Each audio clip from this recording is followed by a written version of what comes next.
The Voice Vista Podcast, venture by Pooja Prasoon.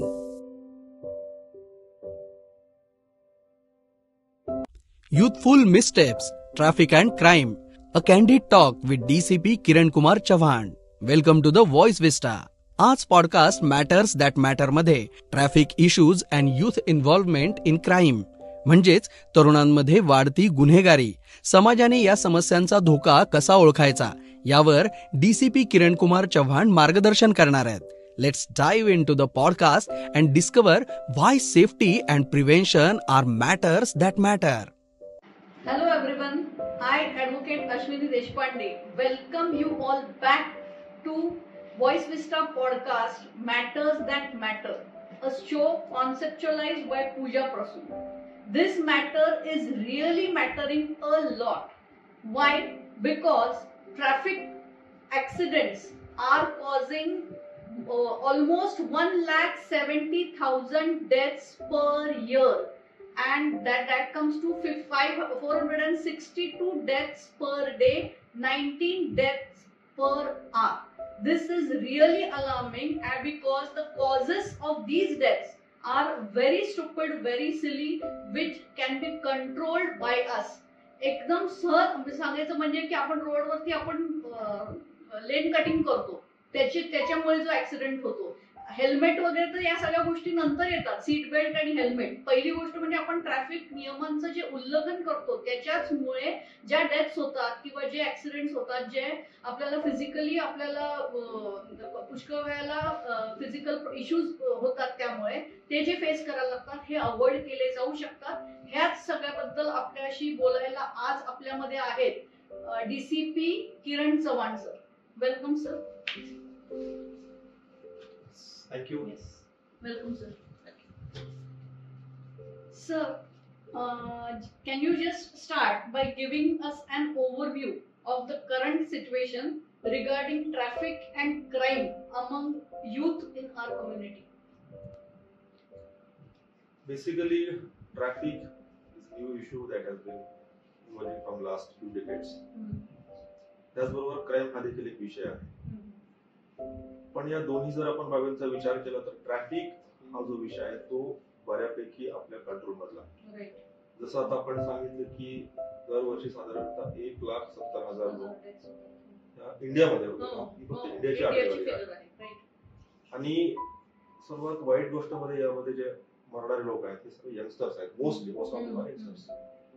आणि ह्या सर्व गोष्टी आपल्या हातामध्ये असताना एवढ्या लोकांचा आपल्या प्राण जातो, आपण एवढी आपली यंग ग्राउंड आपली कॅपॅसिटी आपण गमावतोय. फारच अतिशय दुर्दैवाची गोष्ट आहे. दुसरा आपण जो पोर्शन सांगतो म्हणजे क्राईम. जसा जसा एखाद्या देशाचा विकास होतो, लोकसंख्येमध्ये वाढ होत जाते, ट्रेंड ऑफ क्राईम चेंजेस. यानुसार जर आता आपण बघितलं, स्पेसिफिकली जर आपण यंगस्टर्स बघितलं तर यंगस्टर्स मध्ये काही प्रमाणामध्ये थोडस नार्कोटिक्सचं प्रमाण, त्याच्यामध्ये ड्रग्सच्या वगैरे आहारी जाणं, नवीन ड्रग्सच्या आहारी जाणं. त्याचबरोबर सोशल मीडियाचा वापर करून क्राईम करणं. ज्या पद्धतीने आपण पब्लिकली बोलतो तर त्यांना अवेअरनेस नाही की आपण हे जे सोशल मीडियावरती बोलतो ते पब्लिकली होतो. सोशल मीडियाचा वापर करून क्राईम आणि ड्रग ऍडिक्शन ह्या दोन बेसिकली गोष्टी याच्यामध्ये बघायला मिळतात आणि हे बरंच दुर्दैवी आहे. याच्यामुळे जास्त क्राईम्स वाढलेले आहेत असं तुम्हाला? हा एक क्राईमचा प्रकार आहे. लोकसंख्या जशी वाढते त्यानुसार क्राईम वाढत जातो, एक नॉर्मल ट्रेंड आहे. पण हा जो क्राईमचा प्रकार बदलला, म्हणजे जे पूर्वी रस्त्यावरती मारामारी होणं अशा प्रकारची गुन्हे व्हायचे, पण आता रिसेंट याच्यामध्ये जसं आपण बघितलं युएस सारख्या डेव्हलप देशामध्ये खूप मोठ्या प्रमाणामध्ये नार्कोटिक्सला त्यांना फेस करायला लागतं. आपले देश डेव्हलप होत चालले आहेत, त्यामुळे डेव्हलप कंट्रीचे जे प्रॉब्लेम्स आहेत बेसिकली नार्कोटिक्सचा, तो देखील आपल्याकडे यायला सुरुवात झालेली आहे. This is the right time to curtail it. म्हणजे डेव्हलपमेंटचा अर्थ असा नाही ना की आपण त्यांच्या ज्या चुकांवरती आपण त्याच पद्धतीने डेव्हलप व्हायला. We can cut down on those things. What are the most common traffic violations committed by the young people आणि त्याचे consequences काय? Violations आणि consequences दोन्ही म्हणजे बेसिकली जे मोस्ट कॉमन जर आपण व्हायलेशन बघितलं यंगस्टर्स मध्ये बाईकचं प्रमाण जास्त असतं. They use bikes most of the time. Now it's known fact, everybody knows that permission for only 2% to sit on the bike. फक्त दोघांनी बाईकवर जायला पाहिजे. पण सर्रास यंगस्टर्स ट्रिपल सीट जातात. म्हणजे बऱ्याच लोकांचा असा समज आहे की 3 is normal capacity of bike, it's not. Right. त्यांना लक्षात Oh, घ्यायला पाहिजे. दुसरं असं सिग्नल जम्पिंग, म्हणजे सिग्नल वर आपण Yes, आहोत yes. तर सिग्नल जम्प करणं हे देखील कॉमनली बघायला मिळतं. हम्म. त्याचबरोबर हेल्मेट न वापरणं, हम्म. आणि जो एक थोडासा दुर्दैवी आणि रिस्की प्रकार तो म्हणजे रेकलेस ड्रायव्हिंग. Right. म्हणजे जे यंगस्टर्स मध्ये आवश्यक असतो, मतलब त्यांना they are fond of adrenaline rush, ते कुठं दुसरीकडे मिळत तर it's very common source for them. Simple bike road वरती रेकलेसली स्पीडने चालवणं, Yes, ह्या yes. गोष्टी बघायला मिळतात. आणि ती स्पीड मध्ये असली की ती कंट्रोल सुद्धा त्या मानाने तशी होत नाही. जितका शक्य नाही. स्पीड असतो तितकं ऍक्सिडेंट फेटल जास्त असतो. जास्त. डेथचं प्रमाण खूप जास्त होतं, आणि ह्या बेसिकली रेकलेस ड्रायव्हिंग हे डेथ ऍक्सिडेंटचं प्रमाण जास्त याच्यामध्ये. अच्छा, म्हणजे त्याचं डायरेक्ट डायरेक्ट प्रोपोर्शन. प्रोपोर्शनल आहे रेकलेस ड्रायव्हिंग. बाकी गोष्टी वेगळ्या की तुमचं हेल्मेट न वगैरे हो, घालणं. ते तर म्हणजे त्या नंतरच्या नंतरच्या फायद्यात, झाल्या. पण ते सुरुवातीला 100% स्पीड हा speed over speeding is basic reason of fatal accidents. Right. ते म्हणजे कार असो का तुम्ही. Any vehicle. Okay. Now, what type of crimes are young people most frequently involved in, and what factors contribute to their involvement in these activities? म्हणजे कुठले factors आहेत की जे. फॅक्टर जर आपण विचार केला बेसिकली तर सोशल मीडिया हा एक सध्याचा खूप मोठा फॅक्टर आहे की जो क्राईमचं ट्रेंड चेंज करणं आणि क्राईम मध्ये इन्व्हॉल्व्ह होणं. याला थोड्या प्रमाणामध्ये काही मूवीज म्हणा, काही ऑनलाईन सिरीज म्हणा, ह्या देखील कारण. यामध्ये आपण बघतो की पूर्वी जास्त सोशल मीडियाचा वापर नव्हता. Now we are becoming screen slaves, right. म्हणजे पूर्वी आपण काहीतरी गोष्टी स्वतः करायचो, क्राफ्ट करायचो, पुस्तक वाचायचो, ऍक्टिव्हिटी करायचो. पण आता आपण काही न करता फक्त स्क्रीनवर काय ते बघतो आणि त्या रोल मध्ये स्वतःला आपण बघायला लागतो. सोशल मीडियामध्ये बऱ्याचदा एखाद्या मूवी मध्ये म्हणा, सिरीज मध्ये म्हणा, एखाद्या क्रिमिनलला प्रोजेक्ट केलं जातं, त्याला हिरो बनवलं जातं. पण यंगस्टर्स बऱ्याचदा स्वतःला त्याच्या रोल मध्ये बघायला लागतात. But it's not given to them. तो कुठल्या स्लम मधला असेल किंवा कुठल्या एखाद्या सोसायटी मधला असेल, ती परिस्थिती वेगळी आहे. तो काही रील्स बघतो, तर ह्या सोशल मीडियाचा एक थोडासा त्याच्यामध्ये इम्पॅक्ट वाढताना दिसतोय. आणि इतर अजून काय कारण आहे हा, क्राईम्स वाढण्यासाठी? आणखी हे पण म्हणू शकतो आपण, आता करंट जनरेशनचे एक वाक्य देखील आहे, yolo, you live only once. त्यामुळे जगून घ्या. पण ते जगण्याच्या चुकीच्या चुकीच्या धारणा झाल्या की पण ते न जगता डेली मरतो आपण असं म्हणू शकतो. ऍक्च्युली आपण एकदाच मरतो पण दररोज जगू शकतो. पण ते दररोज म्हणजे ड्रगच्या आहारी जाणं, ज्या गोष्टी आपण म्हणतो त्याला स्वतःला नुकसान होऊ शकतं, सोसायटीला नुकसान होऊ शकतं, अशा त्या गोष्टी इन्व्हॉल्व व्हायला. म्हणजे ज्या गोष्टी मध्ये आपण म्हणतो की एन्जॉयमेंट त्यांना वाटते, it is not actually enjoyment, आणि they should they are harming themselves also, their families and society also. हो, ऍब्सोल्युटली. म्हणजे आणि ते स्वतःच्या कितीदा तर असे पेट्रोल किंवा असे जे अपघात होतात की ज्याच्यात ते अधू होतात, ते तर जास्त वाईट असतात. त्याचं प्रमाण किती आहे? आता जर आपण बघितलं तर अराउंड 31% ऍक्सिडेंट्स हे फेटल असतात, आणि रफली 20% ऍक्सिडेंट्स मध्ये लोकांना कायमस्वरूपी आयुष्यभर अपंगत्व येतं. म्हणजे बेडरिडन राहतात आणि त्यांच्या फॅमिलीमध्ये बर्डन होतात. म्हणजे त्यांच्या एका चुकीमुळे ते स्वतः सफर होतात, त्याचबरोबर त्यांची फॅमिली देखील सफर होते. म्हणजे पूर्ण उमेदीच्या काळात जेव्हा आई वडिलांना वाटत असतं की मुलांनी आपल्यासाठी काहीतरी करावं, त्याच्यासाठी आई वडिलांना करावं, ही खरंच खूप दुर्दैवाची गोष्ट आहे. What preventive measures can parents, schools, and communities take to reduce the likelihood of youth getting involved in traffic violations and crime? यासाठी एक रिसेंट जी घटना झालेली आहे पुण्याची, ही फार चांगलं उदाहरण आहे. तिथे आपण बघितलं की एका व्यक्तीने अतिशय रेकलेस ड्रायव्हिंग करून काही लोकांचा जीव घेतला. त्या केसमध्ये त्या मुलाच्या वडिलांना देखील बुक करण्यात आलेला आहे. So it is legal binding of the parents to control their kids.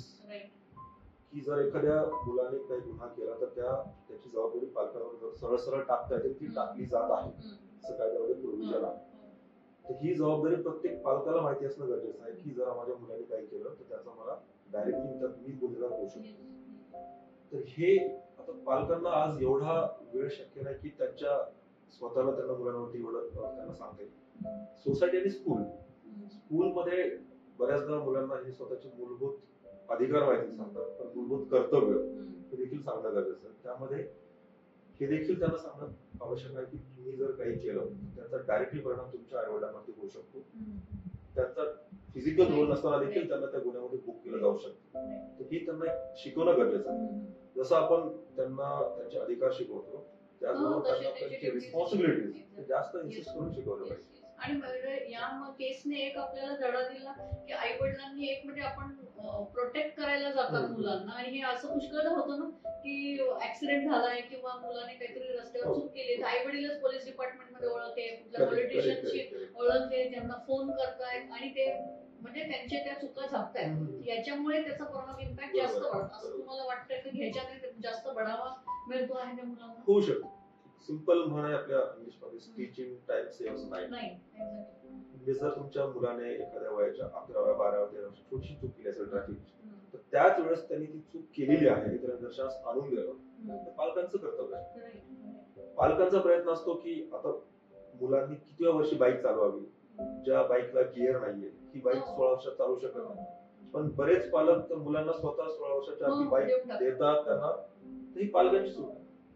बरेच पालक मुलांच्या हातामध्ये कार देतात, त्यांचं ड्रायव्हिंगचं एज नसेल किंवा लायसन्स देखील नसेल, ही पालकांची चूक.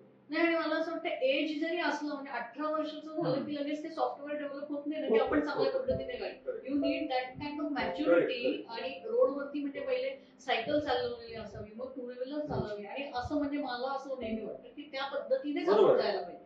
आणि सिंपल आहे जे ड्रायव्हिंग लायसन्स देण्याची पद्धत आहे, लर्निंग लायसन्स असेल किंवा तुमचं परमनंट लायसन्स असेल, जोपर्यंत तुमची ड्रायव्हिंग टेस्ट परफेक्ट होत नाही तोपर्यंत तुम्हाला ड्रायव्हिंग लायसन्स मिळत नाही. हा सिंपल क्रायटेरिया, ज्याच्याकडे लायसन्स आहे त्यांनी गाडी चालवावी, म्हणजे त्याचं पूर्ण त्या ठिकाणी ट्रेनिंग झालेलं असतं आणि त्याची एक्झाम देखील झालेली असते. हा सिंपल क्रायटेरिया आहे.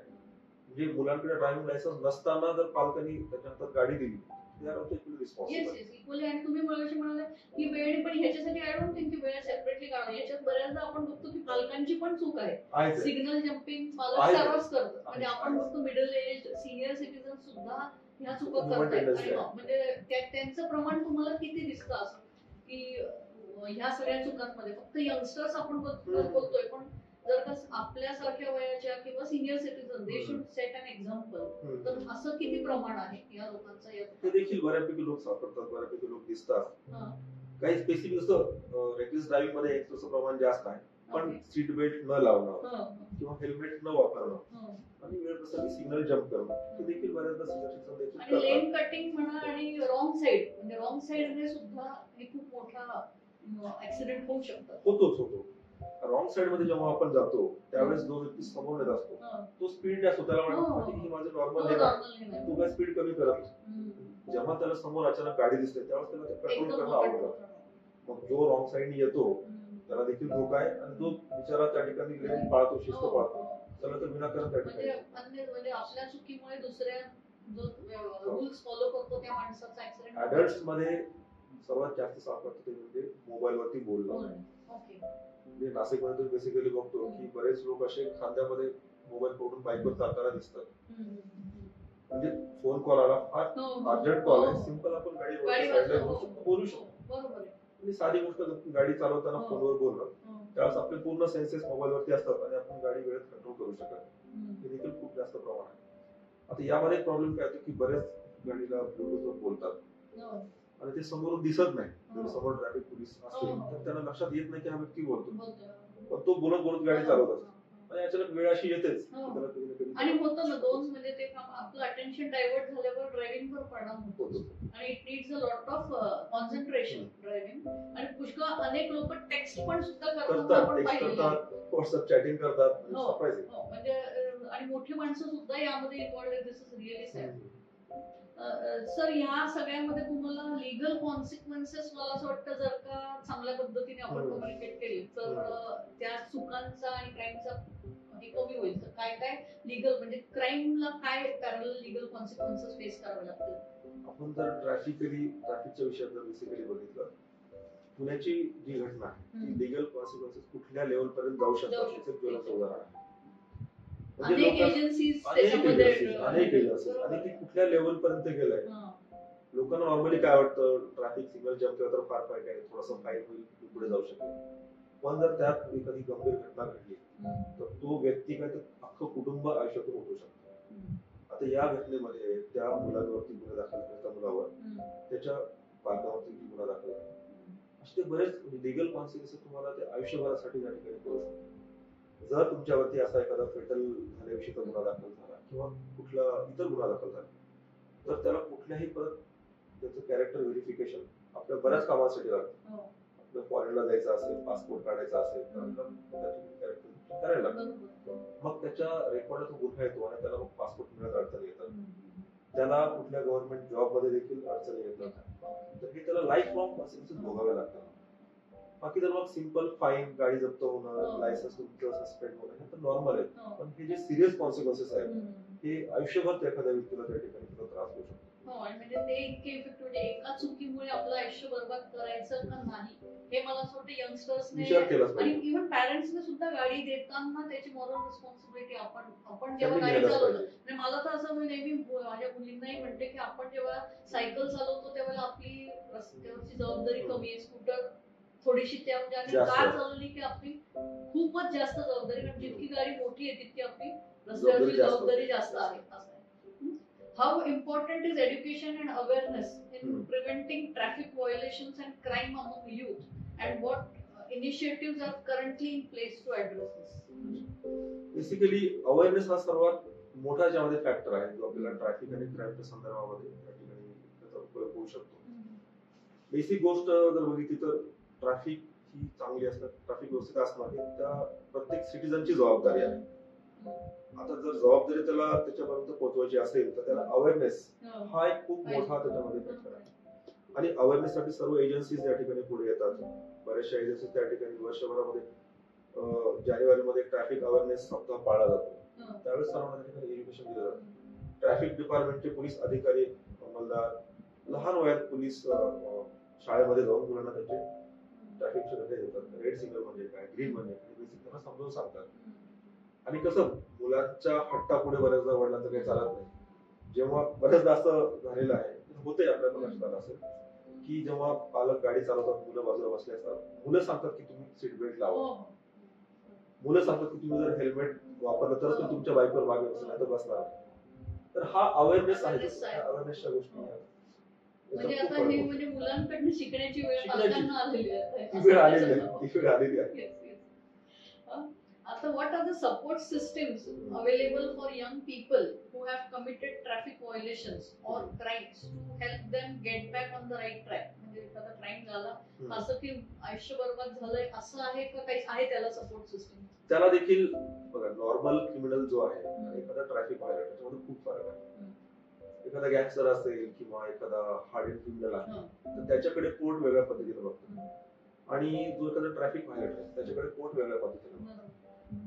पूर्वी पनिशमेंट म्हणजे आपल्याला जे माहिती की एकतर फाईन आहे, मॉनिटरी फाईन आहे, दुसरं आहे ते म्हणजे जेल आहे. हे आपल्या नॉर्मल लोकांना माहिती आहे पनिशमेंट होऊ शकते. पण आता रिसेंटली नवीन पद्धतीचा एक शिक्षा नाही पण रिफॉर्मेटरी म्हणू शकतो, कुठेतरी सर्व्हिस करायला लावणं, एखाद्या ठिकाणी वृक्षारोपण करायला लावणं. तर अशा काही प्रकारच्या ज्या शिक्षा नाहीत पण एक लर्निंग लेसन्स कोर्टाकडून दिल्या जातात. कोर्ट जेव्हा अशा व्यक्तींना डील करतात त्यावेळेस त्यांना अशा प्रकारच्या काहीतरी लर्निंग लेसन्स देण्याचा कोर्ट प्रयत्न करतात. आणि एकदा ती चूक घडून गेली तर मग परत त्याच व्यक्तीला की इतरांकडनं चूक होऊ नये म्हणून तो ऍज अ प्रमोटर म्हणून त्याला वापरलं देखील जातं. आणि ते फार इफेक्टिव्ह होतं. म्हणजे झालं चूक मागे विसरून जाऊन आपल्यासाठी भरपूर आयुष्य पडलं. म्हणजे चूक करण्यापेक्षा चूक सुधारण्याच्याकडे जास्त लक्ष. What advice would you give to young people to encourage them to make safer and more responsible choices when it comes to driving and avoiding criminal activities? दोन्हीचं वेगवेगळं सांगा. यंग पीपल मध्ये थोडस आपण बघतो एन्थुझियाझम असतं, त्यांना काहीतरी करायचं असतं, त्यांची इच्छा असते कुठेतरी थोडक्यात ऍड्रेनलिन रश हा जो आहे तो त्यांना हवा असतो, त्याची गरज आहे. त्यांना सिंपल साधन म्हणजे काय, रस्त्यावरती बघितलं तर बाईक आहे, कार आहे, त्या चालवणं, त्यातून त्यांना थोडंफार I will simply suggest them to involve themselves into sports activities. म्हणजे आपण स्पोर्ट्स मध्ये जो तुम्हाला ऍड्रेनलिन रश होतो, जो तुम्ही एंगेज राहता, तर त्याच्यासारखं समाधान कुठे मिळत नाही. कुठल्या असेल, इव्हन बॉक्सिंग असेल, फुटबॉल असेल, क्रिकेट असेल, व्हॉटएव्हर, कुठल्याही स्पोर्ट्स मध्ये आपण एंगेज राहिलो ह्या अशा प्रकारच्या ऍक्टिव्हिटी करण्यामध्ये थोडंसं त्याच्यामध्ये क्रिएटिव्ह गोष्टी, स्पोर्ट्स असेल, आर्ट्स असेल, म्युझिक असेल, व्हॉटएव्हर असेल, हायकिंग आहे, ट्रेकिंग आहे. माउंट एव्हरेस्ट जर कोणी एखादा जर चढला व्यक्ती तर त्याला जे आयुष्यभराचं समाधान मिळतं ते त्याला कुठे मिळणार. अशा ऍक्टिव्हिटीज मध्ये त्यांनी स्वतःला एंगेज ठेवून अशा भरपूर ऍक्टिव्हिटीज ते करू शकतात. आणि अनेक आहेत ऑफकोर्स त्यांचं करिअर अभ्यास म्हणजे त्या दिशेचे भरपूर गोष्टी आहेत की. आणि एक होता काळ पूर्वी की मोजकच लोकांना करिअर माहित होतं, डॉक्टर असेल, इंजिनियर असेल, आता ह्यूज संधी आहे. आपण जे करू त्याच्यात आपण करिअर. कुठल्याही क्षेत्रामध्ये लक्ष्मीमध्ये एक डायलॉग होता की झाडू मारण्याविषयी कि मैं अगर झाड़ू भी मार रहा हूँ तो अगर मैं अच्छा झाड़ू नहीं मारूंगा तो उसका कोई मतलब नहीं. आणि ऍक्च्युअली लोकांनी झाडू मारण्यात करिअर केलंच आहे. म्हणजे ह्या हाऊसकीपिंग एजन्सीज काय आहेत, हे सेम कुठल्याही गोष्टीमध्ये करिअर होऊ शकतं. तर त्यांनी करिअर आणि ह्या गोष्टीकडे बघावं. दुसरं म्हणजे क्राईम विषयी बोलला. क्राईम विषयी त्यांनी जे रोल मॉडेल समोर ठेवलेले आहे. आता कोणी एखाद्या क्रिमिनल रोल मॉडेल ठेवलं तर त्याला त्याच्यासारखं होणं जर त्याचा व्हायचा प्रयत्न केला तर तो स्वतःचा लाईफ स्पॉइल करेल, सोसायटी इव्हन आपली फॅमिली देखील. जे ते रील्स बघतात किंवा जे ते मूवीज बघतात, जे ते काही कुठले सिरीज बघतात, त्यामध्ये ज्या गोष्टी दाखवल्या जातात त्या कधीही रिअल सिनारिओ मध्ये नसतात, सगळ्या इमॅजिनरी असतात. हे त्यांनी लक्षात घेतलं पाहिजे. त्यामुळे त्या पद्धतीचं त्यांना जर व्हायची इच्छा असेल तर ते स्वतःचा त्यातून लॉस करून देतात. लक्षात घेतलं हो त्याच्यात. आणि इतर कोणाचंच नाही, आपलं स्वतःच आयुष्य आपण बरबाद करतो. ही तर सगळ्यात जास्त मोठी गोष्ट आहे. How can the community get involved in supporting efforts to reduce traffic violations and crime among youth, and what role can community programs play in this? Yes. सर्वात कम्युनिटीच्या याच्यामध्ये बेसिक रोल आहे तो म्हणजे अवेअरनेस पसरवणं. गव्हर्नमेंट मशिनरीला अवेअरनेस पसरवण्यामध्ये काही limitation येतात, पण कम्युनिटीला जेव्हा गव्हर्नमेंट सोबत घेतात त्यावेळेस अवेअरनेस खूप चांगल्या पद्धतीने त्या ठिकाणी पसरवला जातो. रस्त्यावरती त्या ठिकाणी स्ट्रीट प्लेज असतील, होर्डिंग्स असतील, किंवा जे बेसिक ट्रॅफिक रूल व्हायलेट करतात त्यांचं एज्युकेशन असेल, किंवा त्यांना सिंपल गुलाब पुष्प देणं असेल, गांधीगिरी असेल, असे बरेच एनजीओ त्याच्यामध्ये अवेअरनेस मध्ये सोसायटीचं खूप चांगला रोल प्ले करू शकते अवेअरनेस आणण्यामध्ये. आणि इव्हन जे काही लोकांना काउन्सिलिंगची गरज असते, त्यांनी काही रूल व्हायलेट केले, काहीतरी सिंपल क्राईम कमिट केलं ट्रॅफिकची, तर त्यांना ठीक आहे, एकदा ते झालं त्याच्याकडे परत त्याला इन्फॉर्मेटिव्ह सपोर्ट सोसायटीकडून मिळू शकतो. ह्या गोष्टी मला असं वाटतं शाळा आणि कॉलेजेसनी सुद्धा यामध्ये जास्त पुढाकार घेऊ आणि मुलांना त्याच्यामध्ये जास्त म्हणजे किंवा तुमच्या सारख्या लोकांना, तुमच्या डिपार्टमेंटच्या लोकांना त्याच्यात इन्व्हॉल्व करून आणि त्याच्यात पुढे न्यायला पाहिजे असं मला वाटतं. Are there any technological solutions or innovations being used to monitor and prevent traffic violations and crime among young people? असं काय टेक्नॉलॉजिकल सोल्युशन्स भरपूर आहेत आणि ते सध्या देखील आहेत. नाशिकमध्ये देखील तुम्ही बघितलं असेल, सर्व जवळपास नाशिक शहरामध्ये सीसीटीव्ही कॅमेरे पूर्ण रस्त्यामध्ये लावलेले आहेत. यामध्ये एक ऑटो फाईन जनरेट, आपण बऱ्याच लोकांना मेसेजेस येतात, ट्रॅफिक पोलीस रस्त्यावर नसताना त्यांना डायरेक्ट मेसेज येतो की तुम्ही या ठिकाणी ओव्हर स्पीडिंग केलं आणि तुम्हाला एवढा फाईन भरायचा आहे. तर दीज आर टेक्नॉलॉजिकल सोल्युशन्स. काही ठिकाणी असे कॅमेरे देखील आहेत ज्या ठिकाणी त्या ठिकाणी अनाउन्स देखील केलं जातं. एखादा जर व्यक्ती सिग्नल जम्प करत असेल किंवा व्हाईट लाईट जर का पासून तो पुढे आला असेल, त्या ठिकाणी पीसीसी वर अनाउन्स केलं जातं की यू आर जस्ट अगेन तुम्ही मागे व्हा, अनाउन्स देखील केलं जातं. टेक्नॉलॉजिकल सोल्युशन्स भरपूर आहेत, पण टेक्नॉलॉजिकल सोल्युशन्स पेक्षा अवेअरनेस जे काम करतं ते खूप मोठ्या प्रमाणात काम करतं. टेक्नॉलॉजिकल सोल्युशन्स खर्चिक आहेत, सर्व शहरामध्ये शक्य नाही, परंतु ज्या वेगाने वाहनांची संख्या वाढत आहे, नाशिक सारखं शहर असेल किंवा तालुका प्लेसमध्ये देखील आपण बघितलं छोट्या गावामध्ये देखील वाहनांची संख्या खूप वाढलेली आहे, बाईकची असेल, कारची असेल. या ठिकाणी टेक्नॉलॉजी सोल्युशन ते येतीलच नंतर, पण अवेअरनेस ते आधी जरूर. तुम्ही जे क्राईम विषयी बोलला, क्राईम विषयी देखील कित्येक प्रकारच्या टेक्नॉलॉजीच्या मध्ये अवेलेबल आहे. सोशल मीडिया मॉनिटरिंग हे जे प्रकार आहे, प्रत्येक पोलीस आयुक्तालयामध्ये सोशल मीडिया मॉनिटरिंग सेल आहे. आता कुठलाही क्राईम करताना मोबाईलचा वापर, ऑनलाईन ईमेलचा वापर असेल किंवा सोशल मीडियाचा वापर मोस्ट प्रमाणामध्ये त्याच्यावरती सलग मॉनिटरिंग केलं जातं. त्यावरून जर असं काही लक्षात आलं तर ती वेळीच ऍक्शन घेतली जाते. भरपूर सोल्युशन्स आहेत. आता जाता जाता, what is your key message to our listeners, particularly young people, about the importance of adhering to traffic laws and staying away from criminal activities, and what steps can they take today to ensure their safety and well-being? Okay. Parts मध्ये करा होते आपलं तर हे सगळे yes basically traffic violation किंवा कुठल्या सर्व प्रकाराबद्दल बोललं तर जे रोल मॉडेल आपण ठेवतोय इट शुड बी रिअलिस्टिक. म्हणजे जे काही लोकांच्या समोर रोल मॉडेल येतात ते रिअलिस्टिक नसतात आणि मग त्यातून क्रिमिनल ऍक्टिव्हिटीकडे त्यांचं वळण होतं. उसेन बोल्ट असेल, लता मंगेशकर असतील, अमिताभ बच्चन असेल किंवा विराट कोहली असेल, मान्य नेहवाल असेल, तुम्ही रोल मॉडेल कुठे स्पोर्ट्स पर्सनला, एखाद्या आर्टिस्टला, एखाद्या मोठ्या पॉलिटिशियनला तुम्ही ठेवू शकता. You should keep your role models realistic.